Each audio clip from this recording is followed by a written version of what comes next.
Successful people are not people without problems. They have, as a rule, just as many problems and largely the same kind as everyone else. The difference is that they learn to solve their problems. Successful living is nothing more than the ability to solve successfully the problems which are as much a part of living as breathing. The degree of our success will be determined by the extent to which we can solve our problems. If you can tell me what you want, I can tell you how to get it. The problem with the great majority of individuals is not with their ability to achieve their goals in life, but rather with the failure to understand two factors vital to successful living. The first is to make the decision as to what it is we want enough to give it most of our attention until it's been achieved, and to clearly define it. And the second is to fully understand that we have the ability to achieve this goal or we wouldn't want it in the first place. The next vital rule to successful living is to understand that our success is won or lost by our ability to serve others. We are interdependent, and it's just as impossible to succeed without serving others as it would be to live in our modern world without others serving us. Our rewards in life will and must always be in exact proportion to our service. It is the misunderstanding of this single law which, in my mind, is responsible for fully 90% of the frustration and discontent we see around us. Now, a lot of people don't like this law, if they're even aware of it, but not liking a law does nothing to change it. The basic laws of nature and economics are unchanging. If we're out of step with them, we are, as Thomas Huxley put it, checkmated, without haste, but without remorse. But to those who know and work with the laws, he said, they are paid with the overflowing sort of generosity with which the strong delight in strength. If a person doesn't like his income, all he has to do is take a good long look at his service. Look where you will find this law in undeviating operation. Our rewards will always be in exact proportion to our service. This is the law, then, that lies as the supporting structure of economics and personal well-being, so fix it in your mind. All attempts to sidestep or in any way avoid this law will result in frustration and failure. So this brings up the question, if what I want is more than I now have, how can I increase my service in order to earn it? Well, whom do we serve? We serve people. So let's take a moment to try to understand people. The more we understand them, the better we can serve them. I think of an adult human being as a grown child, doing his best to play for the first and last time on earth this game called life. The extent to which he learns the rules of this mighty game will determine his success. But right here we run into an historic and exasperating fact. People down through the centuries have, with the most amazing consistency, divided themselves into two groups. One group contains about 5% of any given population. The other group contains the remaining 95%. Neither of these two groups is any better than the other. But one thing separates them. The big group, the one containing about 95% of the people, never seems to get the word, while the smaller group, the 5%, does. Now, what do I mean by getting the word? I mean about 95% of the people never quite understand, emotionally or intellectually, that we as individuals control, to an altogether unsuspected extent, our lives here on earth. That each one of us is the architect of the structure fashioned by our years. You see, all of us want the same things, but only about 5% figures out how to get them. Within each of us burn two unquenchable ambitions: to serve importantly and to gain financial independence. Both of these worthwhile goals are within the reach of all of us, man or woman, but according to statistics, only about 5% achieve both of them. Why? Let's look at it logically. Every human being has a tendency to think, act, and talk like those by whom he is surrounded. This is environment, and it exercises an enormous influence on our lives. We've already pointed out that 95% don't seem to get the word in life. Then it follows that in the case of any given individual, the odds are 95-5 that he is surrounded by the larger group. And since a body in motion tends to remain in motion until acted upon by an outside force, that he will continue to conform to his group unless we can do a better job of serving him through knowledge. The failure of most people to live successfully is not caused by their lack of abilities, far from it, but rather in their failure to decide what it is they want, and understanding that our wants are governed by our talents and abilities, and that we are divided into two groups of roughly 5% and 95%, and that it's the 5% group which is successful. So here, let me give you a definition of success which, to my mind, covers the subject completely. Success is the progressive realization of a worthy ideal. That is, anyone who knows where he is going in life is a success. At the moment he makes the decision of what it is he intends to accomplish, of what it is he considers a worthy ideal, he is successful. Once this goal has been accomplished, he is again, by our definition, a failure, until he establishes a new goal toward which to work. To my mind, this is what we as human beings were intended to do, to go through life from one achievement to another, and to finally come to the end of our road here on earth, still reaching, still working toward a new and better plateau on which to stand. For this is to live and live completely, to know as much as we can know, to serve as much as we can serve, to accomplish as much as we can accomplish. Well, since success is the progressive realization of a worthy ideal, why are we faced with only 5% who can be called really successful? Because the best estimates available tell us that only about 5% will ever decide upon and define the one thing they want. One thing, because we can only do one thing at a time.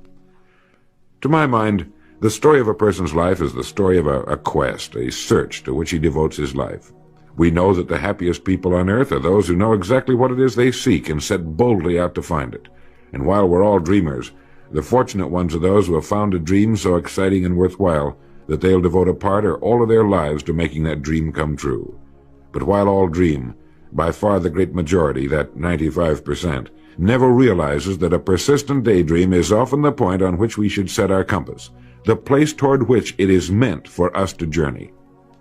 The tragedy is that the great majority shrugs off this built-in direction finder and returns to the wide, visible, well-marked road in life which they feel must be the best road because it carries the heaviest traffic.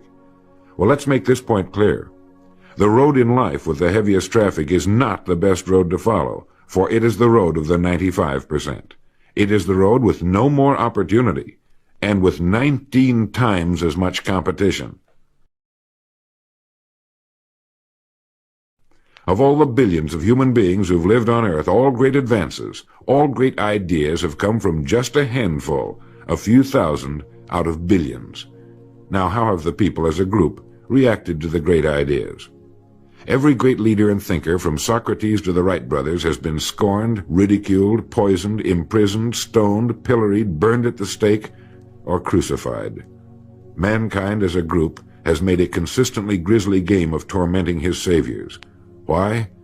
Lack of information, lack of knowledge. It comes from following the wrong crowd. What can we learn from all this as individuals? Two things. One, to amount to anything as individuals, we've got to be individuals. We've got to have individual goals, individual thinking, individual action. And two, we must never conform to the great mass of people.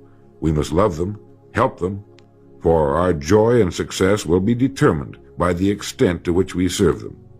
But we must never lose our individuality and identity by permitting ourselves to be submerged in this suffocating sea of indirection and purposelessness.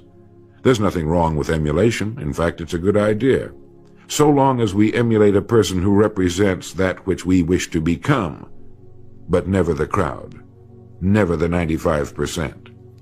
We are what we think about. Our minds, our thinking, controls our destinies here on earth to a degree totally unsuspected by the great majority of people. When you think about it a moment, it becomes so obvious, so clear and simple. Well then, if we become what we think about, and if we can control our minds, we can pretty well tell our own future. And that's the point I want to make. That's what I meant when I said earlier that each one of us is the architect of the structure fashioned by our years. This means that if we're confused about what we wish to become or accomplish, our lives, our environment will mirror that confusion. It also means that if we know what it is we seek, that it must be accomplished. barring an act of God or a catastrophe over which we have no control, we as individuals can call our own shots for the rest of our lives. We can know what it means to go through life from one success to another, to play life according to the rules and reap the rewards.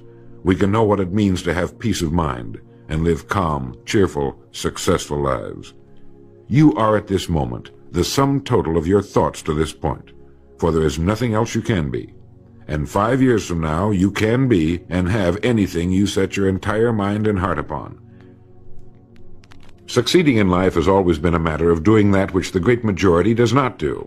Now let's keep this in mind as we get into this business of goals. It isn't that I want to make an invidious comparison between the 5% and the 95%, not at all. That's just the way it is. And if we don't recognize it, it will be to our cost. At the beginning of this record, I made the statement, if you can tell me what you want, I can tell you how to get it. You see, the trick is not in achieving our goals, it is in establishing them. A ship would never leave a harbor if it did not have a destination.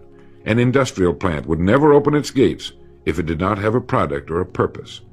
Football would not be played without goalposts, nor would baseball without a home plate. Every business operates for a purpose. Every game has a reason. Getting back to the analogy of our ship, if you were to climb to the navigation bridge and ask the captain the name and location of his next port of call, he would tell you immediately. There's not the slightest doubt in his mind. Can you tell anyone your destination just as quickly and in one sentence? The captain of the ship knows that he can arrive at only one port at a time. He knows that it's impossible to arrive at two. Do you know that? He also knows that his destination will be invisible for fully 99% of his voyage, but he knows it's there, and that he'll reach it, barring an unforeseen catastrophe, if he will just keep doing certain things a certain way every day. One fine morning his destination will appear on the horizon. He'll sail into port, his voyage successfully completed. When his business has been accomplished, he'll then sail to another predetermined port of call, and this will take him and his ship from one success to another for the rest of both of their lives. By understanding that he can reach only one port at a time, the owner of a ship can, in the short space of a very few years, reach hundreds of ports successfully. There'll be problems, lots of them, but they'll be solved, and the ship will steam its solitary course over the deep oceans of the world, devoting its life to accomplishing its mission and contributing its share to the welfare and economy of the world. Men and women who follow this sensible, obvious, and meaningful way of life will do the same. But the paradox is that most are like ships without rudders. They're subject to the whims of wind and tide. And while they hope they'll one day arrive in a rich and bustling port, you and I know that for every narrow harbor entrance, there's 1,000 miles of treacherous and rocky coastline. The chances of their just drifting into port are 1,000 to 1 against them. These are the unfortunate people who, not knowing the rules, believe that circumstance controls our lives. They believe in luck and superstitions, fate, the breaks. They believe that success comes as the result of who you know, not what you know. And while they cling to their false alibis, life passes them by. For the rules of life are just, and they are checkmated, without haste, but without remorse. Now what about you? Remembering that the definition of success is the progressive realization of a worthy ideal, what's the ideal toward which you are working, now, today, yesterday, and tomorrow? Can you write it in one sentence? Is your goal sharply and clearly defined? I mentioned on the first side of this record that I could tell you how you could be and have anything you set your mind on in 5 years. To better understand this, you must examine one of the most overlooked facts in the world. It is that every job, no matter what it may be, holds somewhere within itself the key to everything we want in life, the key to greatness. But we must look for it, and we must think. Decide to become a professional at your business. You see, we can either compete or create. If we compete with all the other people in our line of work, we must be willing to accept the same rewards. If that's what we want, fine. But if we want to become professionals at what we do, then we must create. And when we begin to do this, there's no limit to that which we can achieve. We hear a lot these days about a word called security. Everyone wants security, but not 1 in 10 can tell you what it is. Most people will tell you that security rests with a job. This is impossible. There is no such thing as a job that represents security. Anyone with a job can lose it for any one of 1,000 reasons at any time. There is only one place on earth you can find security, and if it isn't there, it isn't anywhere. It's inside of a person, never outside. If a man has security inside, where it belongs, his wife and children can feel it when he sits down to eat with them, and they're warmed by it. If a man has security inside, where it belongs, you can see it walking down the street, and you can feel it when he enters a room. That's security, and you can't take it away from him. You can take away his money, his home, everything but a wife who's willing to start over, and most of them are, and drop him anywhere in the country. Go back in a year and he'll be doing just as well as when you found him the first time. You can't keep a good man down, no matter what you do to him. Like cream on milk. You can shake it all day, but just set it down for a while and it'll bounce right to the top again. This man or this woman has security, where it belongs. And do you know where it comes from? It comes from doing what we do for a living surpassingly well. It comes from being a pro in a world of amateurs.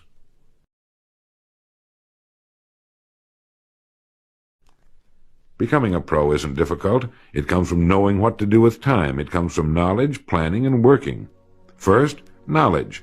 This means learning everything we can about what we sell, learning everything we can about people, since that's who we sell, and learning everything we can about selling, since that's our profession. What we sell, who we sell, and how to sell. Those three subjects would fill a large library, but we can take things one at a time, and by devoting an hour a day to study, we can become outstanding professionals in 5 years or less. And it's the professionals in this business who can write their own tickets, good times or bad. They can live where they choose, and being professionals, work when they choose. Second, planning. This means writing down the specific goal we're now working toward. It means writing in detail about the first port of call we want to reach, realizing that we can only reach one at a time. It means selecting the income we feel will represent financial independence to us. Once this has been selected, we know exactly what we must do in order to reach it. As soon as our first goal has been reached, we can set a new one. The person who does this is the person people call lucky. Good things just seem to happen to him. The so-called breaks start coming his way. But it's a result of planning and working positively that attracts the good things to us. I can't emphasize too much the importance of describing your goal in detail. If it's a beautiful new home, get the actual plans, or at least an elevation drawing of the home, and carry it with you so that you can look at it regularly. If it's a certain amount of money, write down the specific amount for the coming year to the penny, and then work your plan. Whatever your goal may be, write it down in detail. Then you're like the ship. You're on course, and you reach more successful ports in a few years than most men do in a lifetime. And third, working. Working more than the average, if we're going to achieve more than average results, is necessary, of course. But with proper planning and with knowledge, it seems easy. Moreover, to work, we need energy, and energy is inextricably linked to desire. Unless we have a desire to do a certain thing, we find ourselves without the energy. But you will never find desire without energy. Once our goal has been crystallized in our minds and we realize that we become what we think about, our doubts vanish as to whether or not we can achieve our desired ends, and with the picture of our dream in our mind, we have abundant energy. Compared with what we ought to be, we're only half awake. Our fires are damped. Our drafts are checked. We're making use of only a small part of our possible mental and physical resources. Stating the thing broadly, the human individual thus lives usually far within his limits. He possesses powers of various sorts which he habitually fails to use. He energizes below his maximum, and he behaves below his optimum. And then he wrote, "Excitements, ideas, and efforts, in a word, are what carry us over the dam." He goes on in this excellent essay to point out that we have deep reservoirs of abundant energy that we habitually fail to use, and that by pushing past the first false feeling of fatigue, we will find an exhilarating second wind that will take us to our goals. This is why in studying the lives of the world's great men and women, we find they seemed to be indefatigable. Work meant nothing to them, because what they were doing, where they were going, filled their entire worlds. Frequently, people find it difficult to establish a goal toward which to work. Realizing that we cannot be successful without a goal, here's a good way to solve the problem.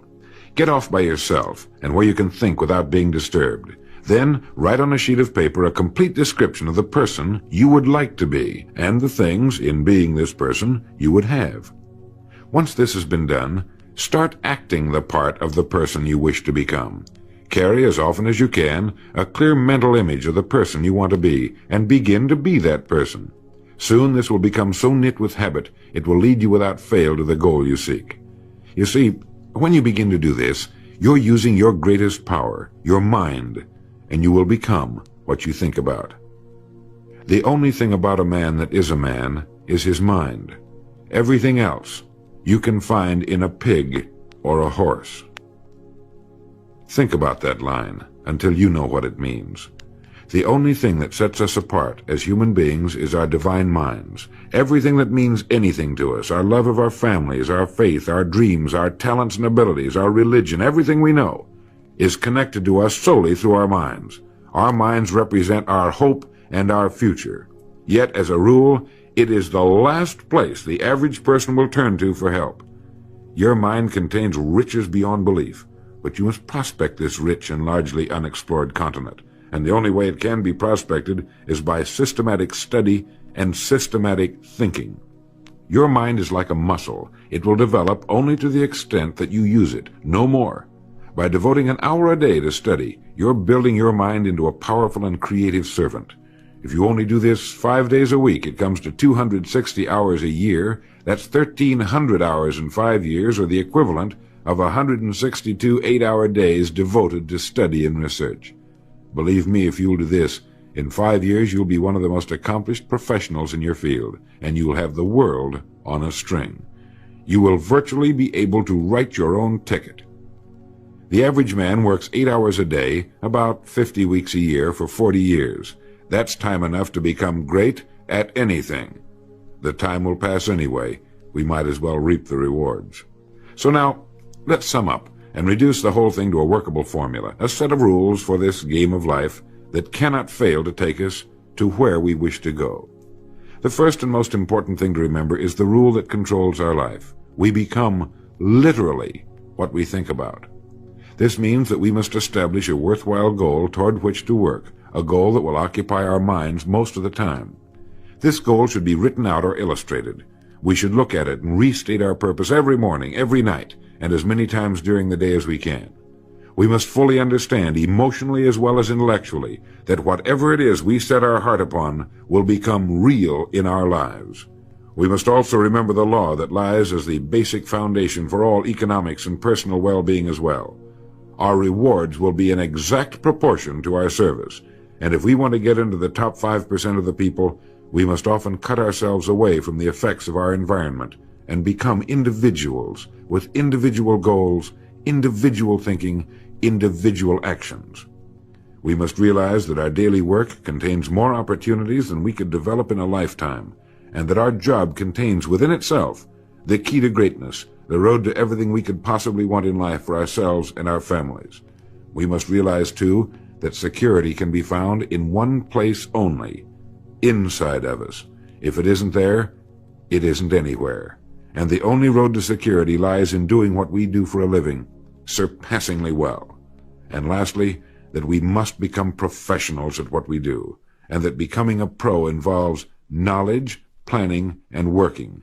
Knowledge of what we sell, who we sell, and selling. Planning by establishing the goal, which automatically establishes our work pattern. The great salesman is like the great golfer. It looks easy the way he does it, because it is easy the way he does it. But it took time, dedication, and work in its accomplishment. Is it worth it? You bet it is. P.G. Hamilton once wrote, "Let's be different. A strong life is like that of a ship of war, which has its own place in the fleet and can share in its strength and discipline, but can also go forth alone to the solitude of the infinite sea. We ought to belong to society, to have our place in it, and yet be capable of a complete individual existence outside of it. And remember the strangest secret, will you? You are now, and you will become, what you think about."